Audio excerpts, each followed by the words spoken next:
आहत को अपनी गलती का एहसास होता है तो उस वक़्त वो ईमान के कमरे में आता है और उससे कहता है कि ईमान मुझे माफ़ कर दो, मैं जानता हूँ कि मुझसे गलती हुई, यही वजह है कि तुम अपने क्लास फेलो के साथ आना पड़ा तुम्हें। ये बात सुनने के बाद ईमान साफ साफ आहत से यही कहती है कि अच्छा अब आपको ये गलती हो रही है, तो उस वक़्त पायल उतारने की कोशिश करती है ताकि आहत का गिफ्ट उसे वापस कर सके, मगर आहत ईमान को साफ साफ मना कर देता है पायल उतारने से और यही कहता है कि तुम इसे नहीं उतारोगी, मेरा नुकसान होगा। ये बात सुनने के बाद ईमान कहती है कि वाकई आपका नुकसान होगा।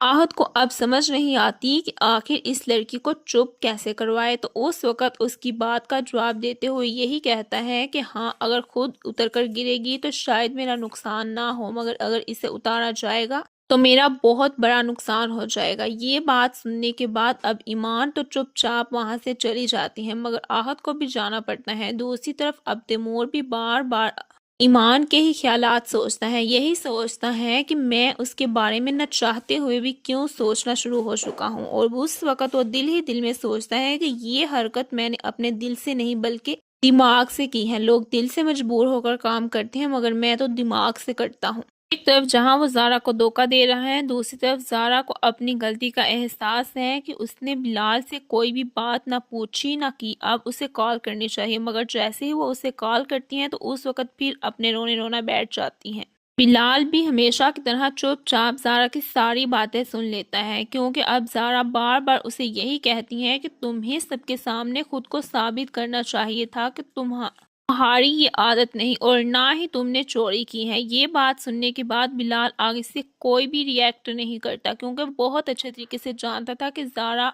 तैमूर को खुश करते करते मर जाएगी, मगर तैमूर भाई कभी भी खुश नहीं होंगे। यही वजह है कि वो यही कहती हैं तुम इस तरह चुपचाप यहाँ से चले गए, मगर मुझे एहसास है कि तुम्हारे ऊपर चोरी का इल्ज़ाम था, मगर तुम्हें कोई भी फिक्र नहीं है। दूसरी तरफ अब लैला भी बार बार बिलाल के बारे में सोचती हैं कि न जाने किस हालत में होगा। उसके पास तो मोम ने कुछ भी नहीं छोड़ा। पहले वो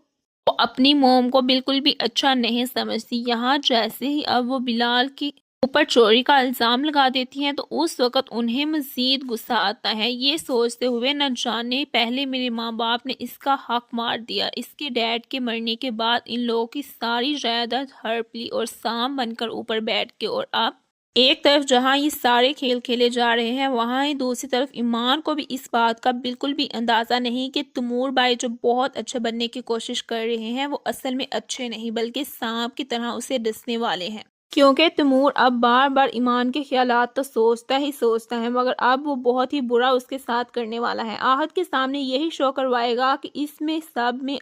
उसका तो कोई भी कसूर नहीं, जो कुछ भी किया धरा है सब कुछ ईमान का है। क्योंकि अब ईमान बार बार जब यूनी से बिलाल के साथ आते जाती हैं तो उस वक़्त सब यही समझते हैं कोई ना कोई लड़का ज़रूर है, मगर तैमूर इस बात की तह तक जाने की बजाय यही सोच रहा होता है कि इसका क्लास फेलो ही है। अगर उसे इस बात का अंदाज़ा नहीं ये क्लास फेलो नहीं बल्कि बिलाल है, मगर तैमूर को इस बात का अंदाज़ा उस वक़्त होगा जब बिलाल बहुत ही ग्रूम होकर वापस आ जाएगा। अब यही चीज़ उसे बहुत ही ज़्यादा हर्ट करने वाली है, क्योंकि ईमान वाकई में उसे बाई समझ रही थी, मगर उसकी नीयत में इस कदर खोट होगा ये तो किसी को भी अंदाज़ा नहीं था। अगर सबसे बड़ा धचका जो लगने वाला है वो ज़ारा और आहत को लगेगा, क्योंकि आहत तो वाकई में ईमान को दिल दे बैठा था, मगर ज़ारा जो कि हर वक्त अपने ही शोहर के आगे पीछे घूमने के बावजूद भी उन लोगों के दिल में गर नहीं कर पाई। यहाँ तक कि ताई जान भी अपने ही लालच के बलबूते पर ज़ारा को